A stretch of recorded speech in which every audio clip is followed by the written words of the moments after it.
ये कहानी है उन आंखों की जिनमें ख्वाब तो थे मगर पलकों पर सिर्फ आंसू रह गए। ये किस्सा है उन हाथों का जिन्होंने जमीन को सींचा मगर बदले में भूख और जिल्लत के सिवा कुछ ना पाया। और ये दास्तां है उन मासूम रूहों की जो इंसाफ के इंतजार में वक्त के अंधेरों में दफन हो गईं। दोस्तों, ये सिर्फ एक गांव की कहानी नहीं, ये हर उस दिल की पुकार है जो जुल्म के बोझ तले दब गया, और हर उस सदा का जवाब है जो आसमान तक पहुंची मगर जमीन पर किसी ने ना सुनी। जरा ठहर कर सुनिएगा, क्योंकि ये कहानी आपके दिल की दीवारों को चीरकर सीधी रूह तक उतरेगी। और आखिर में शायद आप भी सोचें, अगर किसान ही मर गया तो जमीन किसके लिए जिंदा रहेगी। सुबह का वक्त था। सूरज अभी अफक पर पूरी तरह ना उभरा था और गांव की कच्ची गलियों में धुंध की हल्की तह फैली हुई थी। एक छोटा सा झोंपड़ा जिसकी छत पर पुरानी घास और मिट्टी की तहें जमी हुई थीं, अंदर एक किसान नींद से जागा। उसकी आंखों के गिर्द थकन की गहरी लकीरें थीं। बीवी ने चुपचाप मिट्टी के चूल्हे पर पानी गर्म किया। उनकी जिंदगी इतनी सादा थी कि नाश्ता भी अक्सर सिर्फ खुश्क रोटी और पानी पर मुश्तमिल होता। किसान ने आह भरी और कहा, काश आज के दिन में कोई खुशी मिले। किसान कंधे पर पुराना कुदाल रखकर खेतों की तरफ निकला। रास्ते में हर कदम उसके पांव की प्यास और दिल की थकन बयान करता। खेत पर पहुंचकर वो खामोशी से हल चलाने लगा। उसकी पतली सी कमर और झुके हुए कंधे गवाही देते कि गुर्बत ने किस तरह जिस्म को खोखला कर दिया है। जमीन की खुशबू जरूर थी, मगर दिल में ये एहसास भी कि इसका फल इसके हाथ में नहीं आएगा। दोपहर के वक्त बीवी खेत पर पानी लेकर पहुंची। उसके हाथों में घड़े की लकीर से छलकते हुए निशान थे। उसने शौहर को पानी दिया और कहा, अल्लाह जाने ये जिंदगी कब आसान होगी। किसान ने पानी पीते हुए बस इतना कहा, मेहनत कभी जाया नहीं जाती, बस दुआ करो। बीवी की आंखों में आंसू भर आए, लेकिन उसने चुपचाप घड़ा उठाया और वापस चल दी। गांव का सरकार घोड़े पर सवार अपने 2 सिपाहियों के साथ खेतों की निगरानी करता गुजरा। किसान ने सर झुका लिया, जैसे उसके वजूद की कोई हैसियत ना हो। सरकार ने तंजिया कहकहा लगाया और कहा, ये जमीन तुम्हारी नहीं, मेरी है, और इसकी फसल भी। किसान खामोश रहा, मगर दिल के अंदर दर्द की एक चुभन तीर गई। शाम ढलने लगी। किसान का बदन पसीने और मिट्टी से लथड़ा हुआ था। वो आहिस्ता आहिस्ता अपने झोंपड़े की तरफ लौटा। बीवी दरवाजे पर खड़ी थी।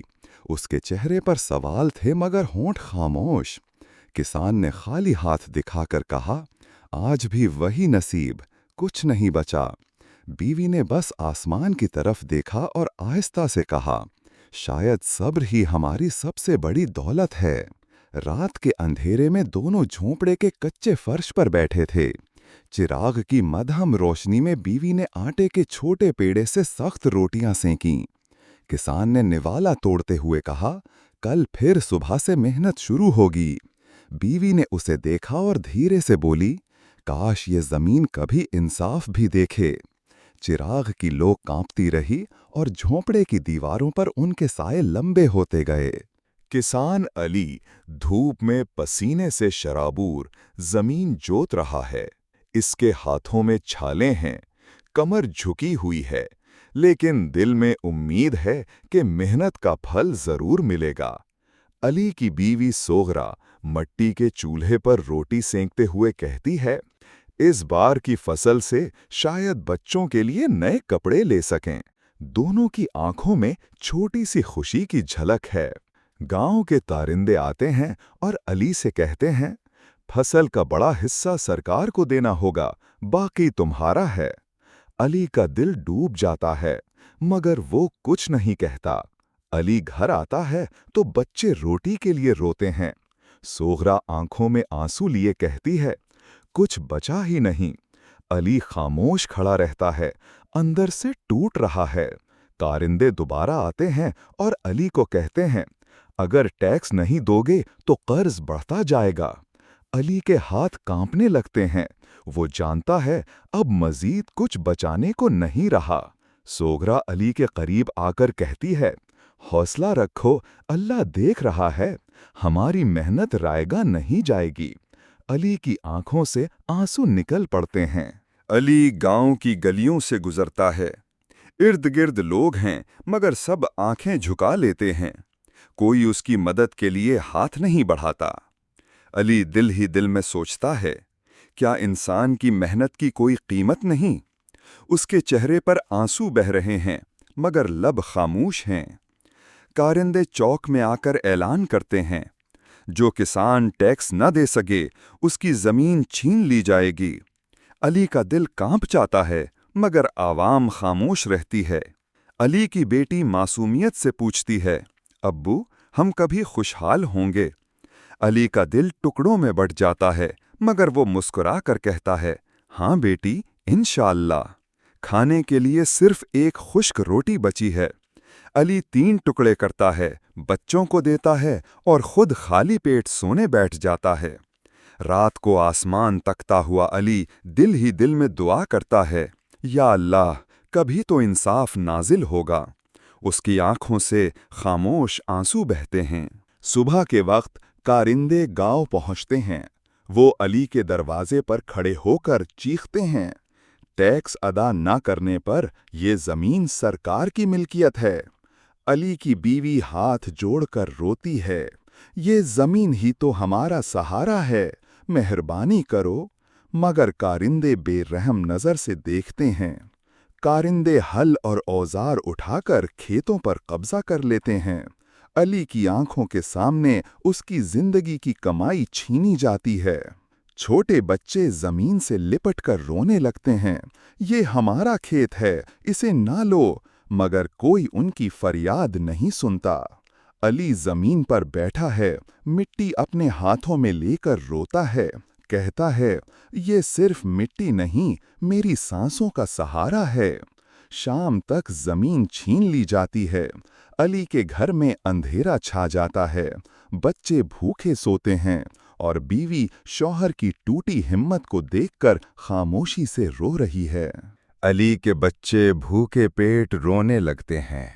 ماں ان کو بہلانے کے لیے پانی میں روٹی بھگو کر دیتی ہے۔ دل کٹتا ہے لیکن ہاتھ خالی ہیں۔ زیادہ دکھ اور بھوک کی وجہ سے علی کے جسم میں بخار اتر آتا ہے۔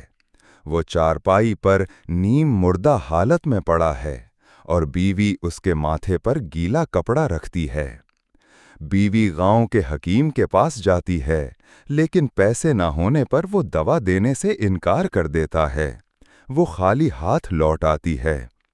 بیماری کے باوجود علی بچوں کو کہتا ہے، حوصلہ رکھو، اللہ کی زمین وسیع ہے، ہمارا رزق کہیں اور لکھا ہوگا۔ بچوں کی آنکھوں میں آنسو ہیں، لیکن باپ کی بات پر سر ہلا دیتے ہیں۔ رات کو بیوی خاموشی سے دعا کرتی ہے، یا اللہ، یہ گھر اجڑنے نہ دینا، میرے بچوں کو یتیم نہ کر دینا۔ آنسو اس کے گالوں پر بہہ جاتے ہیں۔ گاؤں والے علی کے گھر کے سامنے سے گزرتے ہیں مگر کوئی مدد نہیں کرتا۔ کچھ طنز کرتے ہیں، کچھ خاموشی سے نظریں چرا لیتے ہیں۔ بیماری سے نڈھال ہونے کے باوجود علی کا دل اب بھی ہارنے کو تیار نہ تھا۔ وہ کمزور قدموں سے کھیت کی طرف نکلا، شاید سوچ رہا تھا کہ ایک بیج ہی صحیح مٹی میں ڈالوں تو کل میرے بچوں کے لیے کوئی سبزہ اگ جائے۔ مگر زمین اس کے قدموں کے ساتھ بھی بے وفائی کرنے لگی۔ ہر طرف سوکھے پتے، ہر طرف پیاس کی تپش، اور وہ کسان جو کبھی زمین کی سانس تھا، آج خود زمین پر بوجھ لگ رہا تھا۔ علی نے کھیت میں بیج بکھیرنے کی کوشش کی، مگر اس کے ہاتھوں میں اب وہ طاقت باقی نہ رہی۔ وہ زمین پر گر پڑا، جیسے زمین نے اس کے سارے دکھ اپنے اندر سمو لیے ہوں۔ उसके आंसू मिट्टी में मिल गए और वो सोचने लगा कि शायद यही उसकी जिंदगी की आखिरी काश्त है। घर में बच्चे अपने बाप को आवाजें देते रहे, अब्बा वापस आ जाओ। छोटा बेटा दरवाजे पर खड़ा रोता रहा और बीवी उसके आंसू पूछते पूछते खुद भी टूट गई। मगर अली लौट कर ना आया, क्योंकि वो अपनी जमीन को आखिरी बार गले लगाने गया था। रात गए, गांव के कुछ लोग खबर लाए कि अली खेत में बेहोश पड़ा है। बीवी दौड़ी बच्चों को साथ लेकर।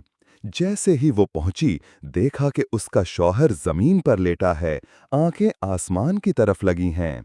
वो कमजोर आवाज में बोला, मैंने हार नहीं मानी, बस वक्त मेरे खिलाफ हो गया।